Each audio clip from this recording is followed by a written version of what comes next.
आज हम बात करने वाले हैं दिल्ली चुनाव में मायावती का टारगेट है कौन, केजरीवाल या फिर चंद्रशेखर। दिल्ली चुनाव में मायावती की दिलचस्पी कांग्रेस और बीजेपी से किसी मायने में कम नहीं लग रही है। मिल्कीपुर का मैदान और लखनऊ छोड़कर अगर मायावती दिल्ली में डेरा डाल देती हैं, तो भला और क्या समझा जाएगा। बीएसपी दिल्ली विधानसभा चुनाव शिद्दत से लड़ती नजर आ रही है, लेकिन मायावती इस बार खास दिलचस्पी ले रही हैं। कभी कभी तो लगता है जैसे यूपी चुनाव से भी ज्यादा वक्त दे रही हैं। यूपी के हाल के 9 सीटों पर हुए उपचुनाव से ज्यादा तो लगता ही है। नमस्कार, आप देख रहे हैं न्यूज कॉल 24। मैं हूं आपके साथ सुशील गिरीश। न्यूज कॉल 24 के खास प्रोग्राम प्राइम अपडेट में आपका स्वागत है। वीडियो में आखिरी तक बने रहिए। विधानसभा चुनाव के लिए मायावती के दिल्ली में डेरा डाल देने को लेकर आखिरकार क्या समझा जाए, वो भी तब जब मिल्कीपुर में महत्वपूर्ण उपचुनाव भी 4 फरवरी को ही हो रहा हो। 9 सीटों पर हुए उपचुनाव में बीएसपी के संतोषजनक प्रदर्शन न होने के बाद मायावती ने मिल्कीपुर उपचुनाव से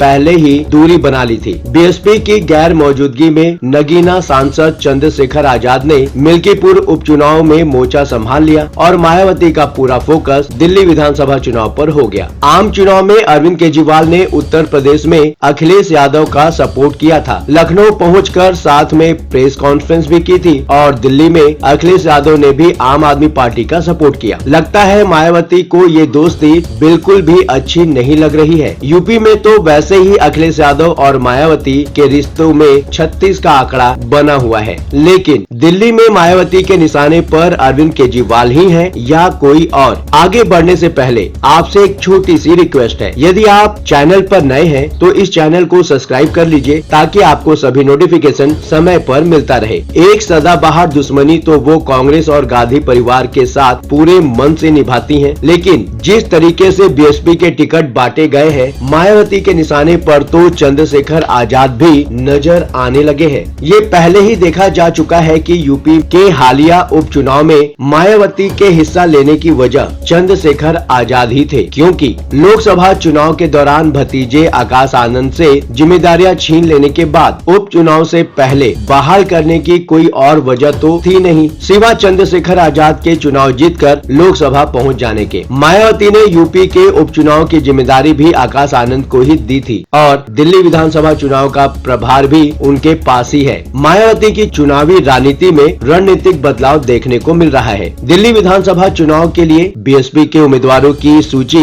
कई बातें अलग से बता रही है। युवा उम्मीदवारों पर खास जोर कुछ मजबूत इशारे तो कर ही रहा है। मायावती ने दिल्ली की करीब आधी सीटों पर जाटो समुदाय से उम्मीदवार उतारे हैं और उनमें भी करीब आधे 45 साल से कम उम्र वाले हैं। मानकर चलना होगा कि युवाओं को टिकट दिए जाने में आकाश आनंद की भी अहम भूमिका होगी, लेकिन मुहर तो मायावती ने ही लगाई होगी और ये सब कुछ सोच समझकर ही किया गया होगा। चुनावी राजनीति में बीएसपी भले ही हाशिए पर पहुंच चुकी हो, लेकिन दलित समुदाय अब भी मायावती को ही सबसे बड़ा नेता मानता है और चंद्रशेखर आजाद के सांसद बनने से पहले तक मायावती की तुलना में उनको उतनी गंभीरता से नहीं लेता रहा है। लोकसभा चुनाव में तो चंद्रशेखर ने नगीना सीट पर बीएसपी को बड़ा झटका ही दिया। दलित युवाओं में भी उनकी फैन फॉलोइंग काफी बड़ी देखी जा रही है और आकाश आनंद के सामने मायावती के लिए यूपी में चंद्रशेखर आजाद वैसे ही बड़ा चैलेंज है, जैसे बिहार में तेजस्वी के सामने लालू यादव के लिए कन्हैया कुमार और पप्पू यादव जैसे नेता। बीएसपी ने दिल्ली की 70 में से 59 सीटों पर उम्मीदवार उतारा है, जिनमें 45 दलित समुदाय से हैं और उनमें भी 35 जाटो बिरादरी से। ध्यान रहे, मायावती और चंद्रशेखर दोनों ही जाटो बिरादरी से ही आते हैं। बीएसपी के दलित उम्मीदवारों में 33 सामान्य सीटों पर चुनाव लड़ रहे हैं, क्योंकि दिल्ली में 12 सीटें ही अनुसूचित जाति के लिए रिजर्व है।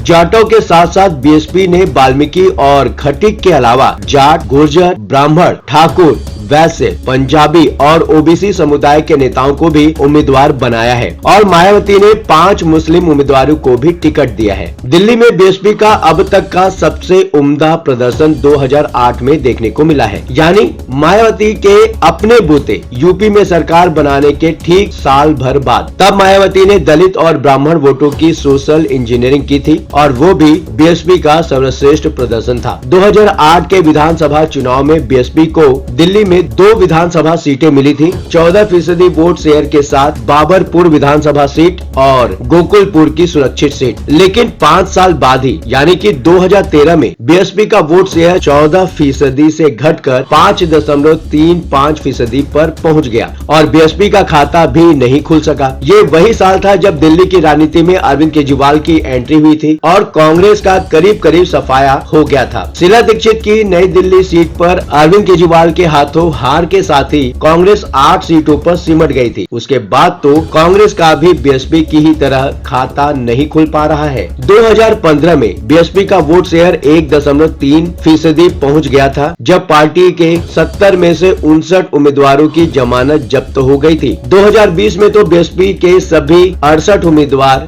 जमानत राशि गवा बैठे थे और वोट शेयर भी 1% से नीचे यानी कि 0.71% पर पहुंच गया और लोकसभा चुनाव 2024 में बीएसपी का वोट शेयर 0.7 ही दर्ज किया गया है। मायावती की राजनीति केजरीवाल पर केंद्रित है या चंद्रशेखर पर, ये तो आने वाला समय बताएगा। लेकिन दिल्ली का चुनाव मायावती के लिए भी कहीं न कहीं उनके वोट शेयर के लिए मायने रखता है कि उनको आगे ये समझ में आए कि वो अपनी राजनीति किस तरफ, किस दिशा में और किस रणनीति के साथ आगे बढ़ाने की उनको जरूरत है। इस विषय पर आपकी क्या राय है? वर्तमान परिस्थितियां जिस तरह से बन रही हैं, क्या इशारा कर रही हैं? अगर आप कुछ कहना चाहते हैं तो कमेंट सेक्शन खुला है, आप खुलकर अपने विचार हमसे साझा कर सकते हैं। हाँ, चलते चलते ये बात भी बताना जरूरी है कि न्यूज कॉल 24 अपने दर्शकों की राय और सूचनाओं के लिए हमेशा खुला है। यदि आपके आसपास कोई महत्वपूर्ण घटना, दुर्घटना, भ्रष्टाचार, प्रेरक प्रसंग, वृत्तांत, सामाजिक मुद्दा या अन्य कोई मामला सामने आए तो कृपया उसे हमारे साथ साझा करें। हम आपकी गोपनीयता की पूर्ण सुरक्षा का आश्वासन देते हैं।